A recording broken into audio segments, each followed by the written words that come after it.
সব জল্পনা কল্পনার অবসান ঘটিয়ে শেষ পর্যন্ত মুক্তি পেতে যাচ্ছে মাওলানা মামুনুল হক।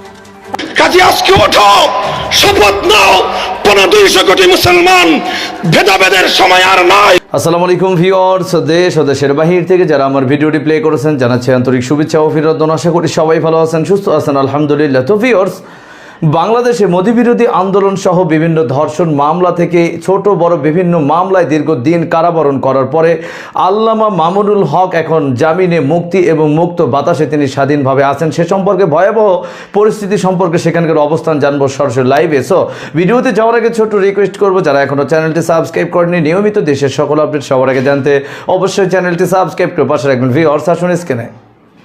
2021 সালের এপ্রিলের মাঝামাঝি সময়ে গ্রেফতার হন হেফাজতে ইসলামের কেন্দ্রীয় যুগ্ম মহাসচিব ও ঢাকা মহানগরের সাধারণ সম্পাদক মাওলানা মামুনুল হক। তখন থেকেই কারাগারে তিনি। জামায়াতের আমিরের মুক্তির পর আলোচনায় আসে মাওলানা মামুনুল হকের মুক্তির বিষয়টিও। এরই মধ্যে একটি মামলায় জামিনও পেয়েছেন তিনি। কিন্তু মুক্তি মিলবে কবে? বিস্তারিত জানাচ্ছেন সহকর্মী মোহাম্মদ সোহাগ বিশ্বাস। নারায়ণগঞ্জের সোনারগাঁ থানায় দায়ের করা ধর্ষণ মামলায় হেফাজত ইসলামের যুগ্ম মহাসচিব মামুনুল হকের জামিন মঞ্জুর করেছে আদালত। বৃহস্পতিবার দুপুরে নারায়ণগঞ্জ নারী ও শিশু নির্যাতন দমন ট্রাইব্যুনাল আদালতের বিচারক নাজমুল হক শ্যামলের আদালত এ জামিন মঞ্জুর করেন।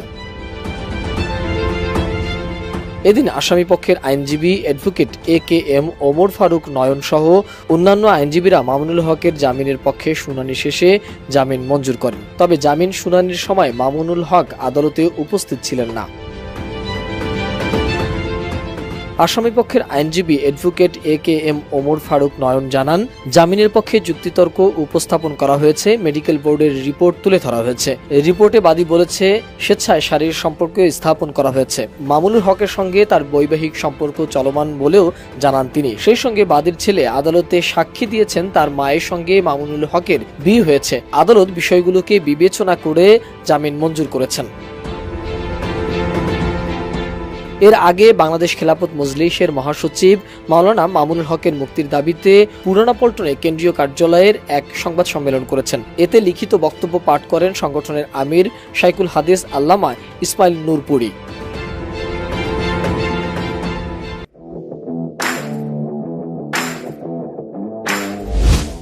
তারও আগে স্বরাষ্ট্রমন্ত্রী আসাদুজ্জামান খান কামালের সঙ্গে হেফাজত ইসলাম বাংলাদেশের শীর্ষ নেতাদের বৈঠক অনুষ্ঠিত হয়েছে। হেফাজতের মহাসচিব আল্লামা সাজিদুর রহমানের নেতৃত্বে সংগঠনটির শীর্ষ নেতাদের একটি দল স্বরাষ্ট্রমন্ত্রীর সঙ্গে ওই বৈঠক করেন। প্রায় আধা ঘন্টা ব্যাপী ওই বৈঠকে ধর্মমন্ত্রী ফরিদুল হক খান সহ সরকারের বিভিন্ন পর্যায়ের উচ্চপদস্থ কর্মকর্তারাও উপস্থিত ছিলেন।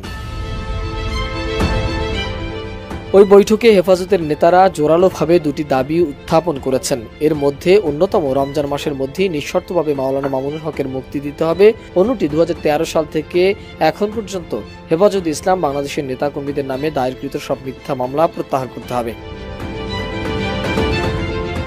মাওলানা মামুনুল হকের বিরুদ্ধে পুলিশের উপর পরিকল্পিত হামলা, থানায় হামলা, রেজিস্ট্রার অফিসে হামলা ভাঙচুর সহ বেশ কিছু মামলা রয়েছে। এছাড়া 2013 সালে শাপলা চত্বরে সহিংসতার একটি মামলায় গ্রেপ্তারি পরোয়ানা জারি ছিল তার বিরুদ্ধে। কাজী আজকে ওঠো, শপথ নাও, 200 কোটি মুসলমান, ভেদাভেদের সময় আর নাই। কে হানাফি, শাফি, মালিকি, হাম্বলি, ভেদাভেদ ভুলে যাও। কে আহলে হাদিস, না মাযহাবি, কোনো ভেদাভেদ নাই। সমস্ত ইমামদের গালিগুলোজ করা বন্ধ করো, মাযহাবের বিরুদ্ধে বিষোদ্গার করা বন্ধ করো। তাকায় দেখো, আজকে হানাফি মাযহাবের একনিষ্ঠ অনুসারী 21 শতাব্দীর মুসলমানদের মহানায়ক রজব তাইয়েব এরদোগান নতুন খেলাফতের ডাক দিয়েছেন।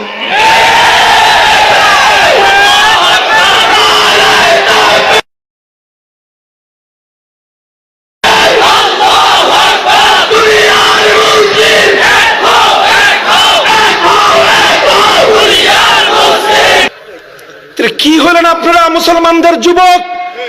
তোমাদের বুকের রক্তগুলো কি শীতল হয়ে গেল? না তোমাদের মুষ্টিবদ্ধ হাতের স্লোগানগুলো আল্লাহর জমিনে আল্লাহর বরত্বের জয়গান গাইতে ভুলে গেল? ও মুসলমান, যতদিন বেঁচে থাকবে খোদার আসমান আর জমিনের মধ্যে যদি বরত্বের জয়গান গাইতে হয়, আব্রাহাম লিঙ্কনের নয়, জর্জ ওয়াশিংটনের নয়, কার্ল মার্কসের নয়, মাও সেতুংয়ের নয়, লেনিনের নয়, বঙ্গবন্ধুর নয়, শহীদ জিয়ার নয়। বরত্বের জয়গান গাইব, খোদার জমিনে খোদার বরত্বের জয়গান গাও।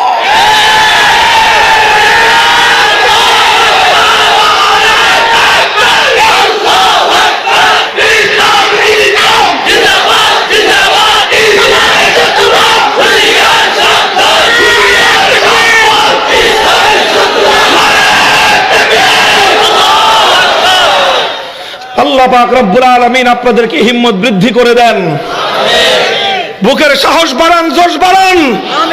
সারা দুনিয়ার মুসলমান দাওয়াত এসেছে নয়া জামানার ভাঙ্গা কেল্লায় ওরে নিশান। ও মুসলমান, ঘুম থেকে জেগে দেখ, আজ তোদের প্রথম কিবলা মসজিদে আকসার শহর জেরুজালেমের দিকে ইহুদি সেই শকুনদের সেন দৃষ্টি পড়েছে। ওরা আজকে তোদের প্রথম কিবলা মসজিদে আকসাকে অপবিত্র করতে চায়।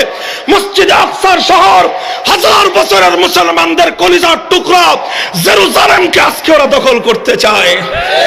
মুসলমান, এখনো যদি আমার আর তোমার রক্তের মধ্যে জোশ পয়দা না হয়, সেই দিনের জন্য অপেক্ষা করো। যদি আজকে জেরুজালেম ইহুদিবাদের চামচা দালাল মাতাল ট্রাম্পের নেতৃত্বে আমেরিকান ইহুদিবাদী গোষ্ঠী যদি আজকে আমার আর তোমার।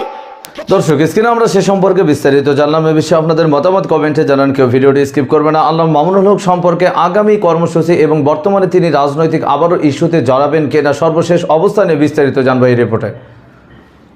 হেফাজতের নেতা মামুনুল হক, ঘটনা হচ্ছে যে 26শে মার্চ 20 সালে 26শে মার্চে একটা বড় প্রোটেস্টের ঘটনা ঘটছে, কারণ নরেন্দ্র মোদী এখানে আসছে এবং তাকে নিয়ে প্রোটেস্ট হচ্ছে এবং ওই প্রতিরোধে প্রায় 21 জন মানুষ মারা গেছে। ওই প্রতিরোধের মধ্যে, প্রোটেস্টের মধ্যে মামুনুল হক একজন, খুবই ভাইটালি হেফাজত এখানে সক্রিয় হয়ে উঠেছে। এবং মামুনুল হককে ধরা হবে কিভাবে? সে কিন্তু বাইতুল মোকাররমের সামনে দাঁড়িয়ে বলেছিল যে বাংলা হবে আফগান। এই কথা দিয়ে কিন্তু তাকে ধরা হয়নি, বা এই কথাটা কিন্তু ওখানে বলেছিল যে বাংলা হবে আফগান। তো এটা তো একটা জঙ্গিবাদী কথা হতে পারে, সরকার এইভাবে ব্যাখ্যা করতেই পারত, সেটা দিয়ে ধরা হয়নি। কিন্তু তার 3 তারিখে, তারপরে এপ্রিলের 3 তারিখে যেটা ঘটলো যে নারায়ণগঞ্জের এক রিসর্টে তাকে ধরা হলো এবং একই সাথে শিকারী সাংবাদিকতার ম্যানিফেস্টেশনটা খেয়াল করেন যে সাথে সাথে কতগুলো তার বউ আছে, কতগুলোর সাথে প্রতারণা আছে, এই সব রিপোর্ট হতে শুরু করলো। খুবই ইন্টারেস্টিংলি 3 তারিখের এই ঘটনার সাথে সাথেই মামুনুল যখন ওখান থেকে ছাড়া পেল, ছাড়ার পরে সে তার বউয়ের সাথে ফোন করেছে, কিছু মনে করো না বা এরকম কিছু বলছিল যে তুমি আবার কিছু মনে করো না, এরকম কি যেন খুব ফেসবুকে খুব হাইপ উঠলো যে তুমি আবার কিছু মনে করো না। হ্যাঁ, পরে বুঝিয়ে বলছি তুমি কিছু মনে করো না। ইন্টারেস্টিংলি এই যে person to person phone call, আপনি দেখবেন যে 71 টেলিভিশনের ওই দিনে এটা নিউজ হয়েছে, এই ফোন কল 71 টেলিভিশনে এই নিউজ। এটা কোথায় পেল পার্সোনাল ফোন কল? কার সাথে সে যুক্ত ছিল? কিভাবে সে এটা কালেক্ট করলো? কিংবা এই প্রাইভেট ফোন কল পাবলিকলি প্রচার করার এখতিয়ার 71 টেলিভিশনের আছে কিনা? এটাকে আপনি এই সাংবাদিকতাকে আপনি কিভাবে বলবেন?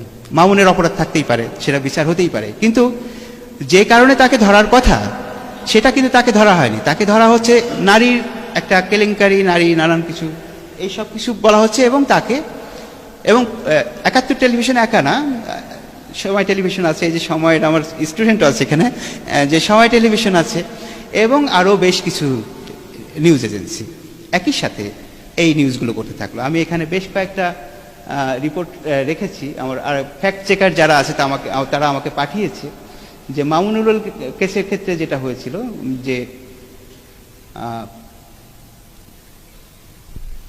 নারী কেলেঙ্কারি সহ মামুনুলের যত অপকীর্তি, নারী কেলেঙ্কারি ঢাকতে গিয়ে নতুন বিতর্কে মামুনুল, বিয়ে নয় খরচ দিয়ে চুক্তিতে ঝর্ণাকে ভোগ করতেন মামুনুল।